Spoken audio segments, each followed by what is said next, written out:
Welcome बच्चों, मैं रागिनी गर्ग आपका इस ऑनलाइन क्लासेस में स्वागत करती हूँ। मैं कक्षा 12वीं क्लास का राजनीति शास्त्र का अध्ययन कराऊंगी। बच्चों, अपन सबसे पहले थोड़ा सा सिलेबस पाठ्यक्रम पर नज़र डालें, क्योंकि अभी एनसीईआरटी की बुक्स लग रही है आपको, तो इसमें जो इकाई है थोड़ा सा आगे पीछे हो गए हैं। ये आप देख रहे होंगे स्क्रीन पे, अध्याय 1 शीत युद्ध का दौर।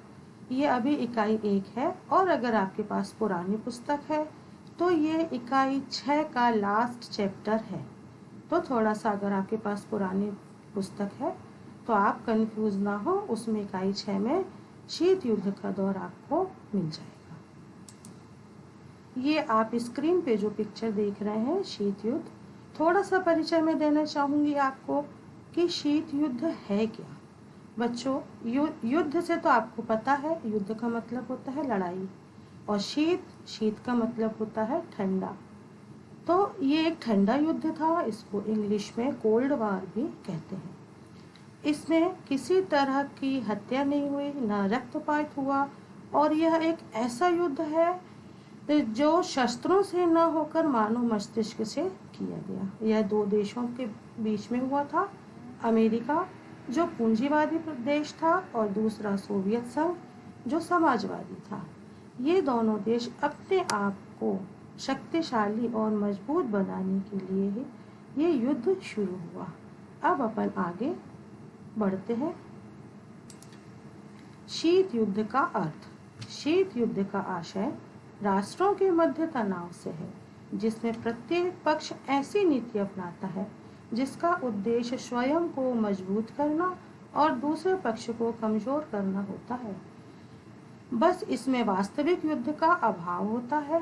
दो महाशक्तियां जैसे अमेरिका एवं सोवियत संघ विश्व के अधिकांश राज्यों को अपने प्रभाव क्षेत्र में लाने के लिए निरंतर संघर्ष कर रही थी, और विश्व युद्ध लगभग 45 वर्ष चला।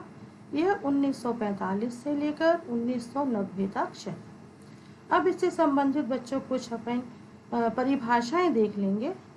फ्लेमिंग के अनुसार यह एक ऐसा युद्ध है जो युद्ध क्षेत्र में नहीं बल्कि मनुष्य के मस्तिष्क से लड़ा जाता है तथा इसके द्वारा विचारों पर नियंत्रण स्थापित किया जाता है। दूसरी परिभाषा है पंडित जवाहरलाल नेहरू जी के अनुसार, शीत युद्ध पुरातन शक्ति के संतुलन की अवधारणा का नया रूप है। यह दो विचारधाराओं का संघर्ष न होकर दो महाशक्तियों का आपसी संघर्ष है। के विषय में अपन जानते हैं, अंतर्राष्ट्रीय स्तर पर शीत युद्ध की प्रकृति के संबंध में द्वितीय विश्व युद्ध के दौरान ही अपनी प्रकृति को विकसित करने के लिए सफल रहा। वैसे भी 5वें दशक में सैद्धांतिक एवं व्यवहारिक रूप से इसकी प्रकृति दो परस्पर विरोधी विचारधाराओं के रूप में उभर कर आई थी। इसमें अप्रत्यक्ष रूप से शस्त्रीकरण, हस्तक्षेप, जासूसी, वैज्ञानिक बराबरी का निरंतर प्रयोग होता रहा। कहीं कहीं कुछ स्थानों पर सैनिक कार्यवाही, नाकाबंदी एवं चुनौती इसके अनिवार्य अंग बन गए थे। यह वास्तव में युद्ध न होकर ऐसी स्थिति का निर्माण करता है जिसमें अशांति, तनाव, संघर्ष आदि राजनीतिक रूप से होते रहते हैं। इस शीत युद्ध के दौरान ही दोनों विचारधाराओं वाली महाशक्तियों ने नव स्वतंत्र राष्ट्रों को अपने अपने प्रभाव या खेमे में शामिल करने के लिए हथियार, आर्थिक सहायता स्वतंत्र रूप से उपलब्ध कराई गई थी। यही नहीं, सामूहिक सुरक्षा प्रणाली को अपनाते हुए सैनिक संधियां, क्षेत्रीय संगठनों का निर्माण भी तीव्र गति से किया गया था। अब आता है शीत युद्ध की विशेषताएं। तो पहली विशेषता है, शीत युद्ध दो सिद्धांतों का नहीं अपितु दो महाशक्तियों, जैसे बताया गया है महाशक्ति अमेरिका और सोवियत संघ के मध्य सर्वोच्चता प्राप्त करने का संघर्ष है। दूसरा, शीत युद्ध में बदले की भावना सर्वोपरि रही। थर्ड है, शीत युद्ध पूंजीवादी अमेरिका और साम्यवादी सोवियत संघ विचारधाराओं का समावेश लिए हुए था, जिसमें सीधा संपर्क जिसमें सीधा संपर्क साधा जाता है। चौथा, इसमें जासूसी, गुप्त समझौते, प्रादेशिक गठबंधन, सैनिक संधियां स्थापित कर शक्ति का प्रसार करना सर्वोपरि था। यह युद्ध के नरसंहारक दुष्परिणामों से बचते हुए युद्ध द्वारा प्राप्त होने वाले उद्देश्य के लिए चलाया जाने वाला नूतन शस्त्र था। यह गर्म युद्ध से भी भयानक युद्ध था, जो मानवों के चिंतन, भावनाओं एवं मनोयोगों पर विपरीत प्रभाव डालते हुए अशिष्ट एवं असंभव आचरण को जन्म देता था।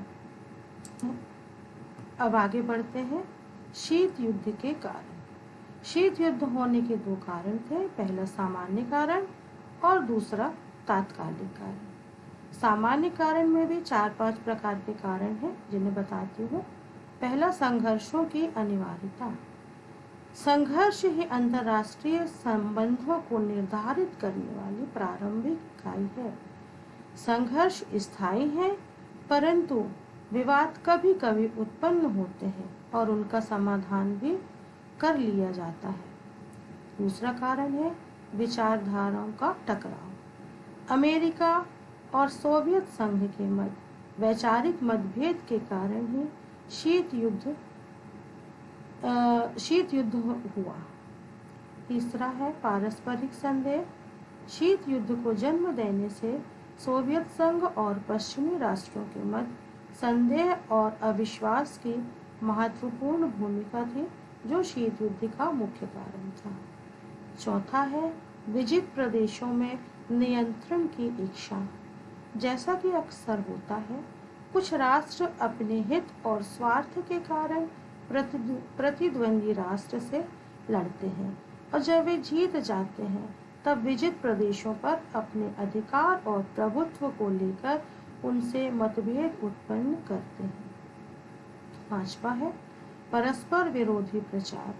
द्वितीय विश्व युद्ध के बाद दोनों पक्षों द्वारा किए गए प्रचार अभियान को भी शीत युद्ध का मुख्य कारण माना जाता है। अब दूसरा कारण है तात्कालिक कारण। तात्कालिक कारण के अंतर्गत जो कारण आते हैं अपन उनको देखते हैं। पहला, पूर्वीय यूरोप का सोवियतीकरण। सोवियत संघ और पश्चिमी राष्ट्रों के मध्य विभेद का यह प्रमुख कारण था, क्योंकि सोवियत संघ में याल्टा और वास्कल समझौते में किए गए वादों को पूरा नहीं किया गया था, जो शीत युद्ध का कारण बना। दूसरा है रूस द्वारा ईरान में सेना वापस बुलाने से इनकार कर दिया।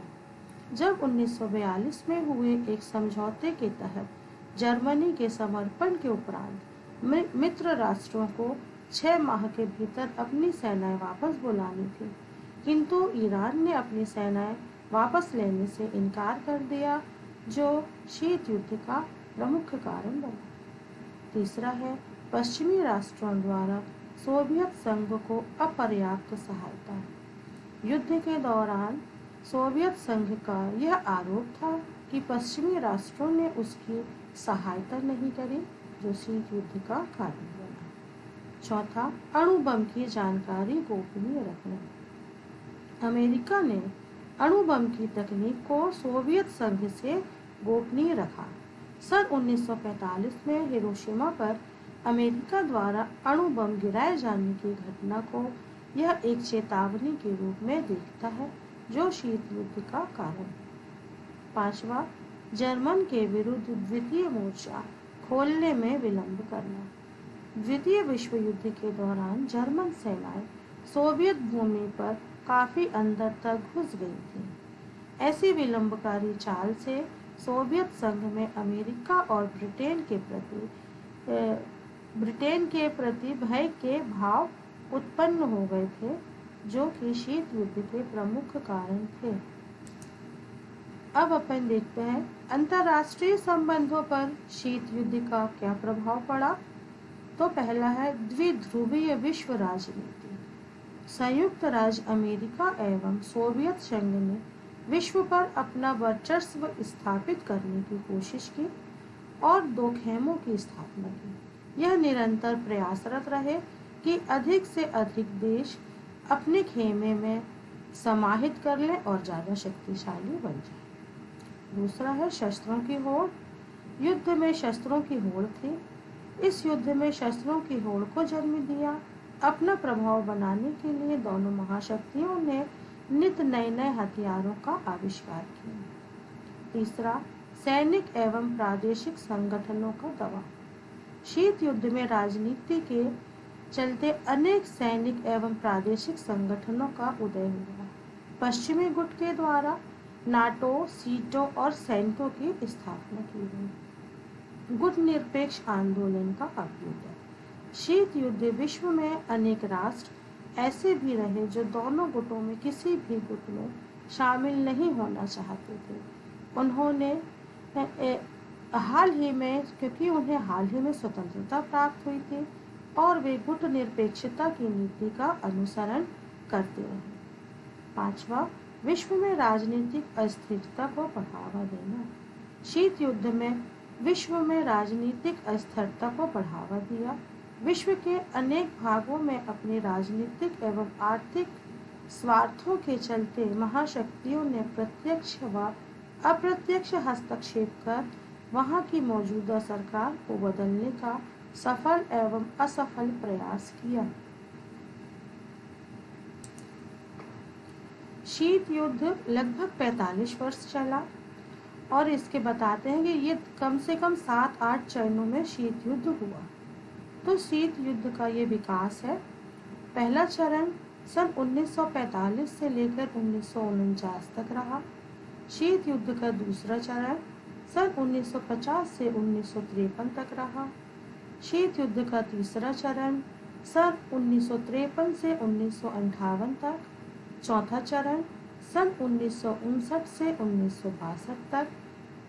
पांचवा चरण सन 1963 से 1969 तक और छठवां शीत युद्ध के ह्रास व तनाव शैथिलीकरण के द्वारा यह युद्ध हुआ जो सन 1970 से 1979 तक रहा। सातवां नव शीत युद्ध काल के नाम से जाना जाता है जो सन 1979 से लेकर 1989 तक रहा। आठवां शीत युद्ध का विलोपन काल, ये आखिरी काल है। इसमें शीत युद्ध समाप्त हो गया था जो सन 1989 से 1990 तक रहा।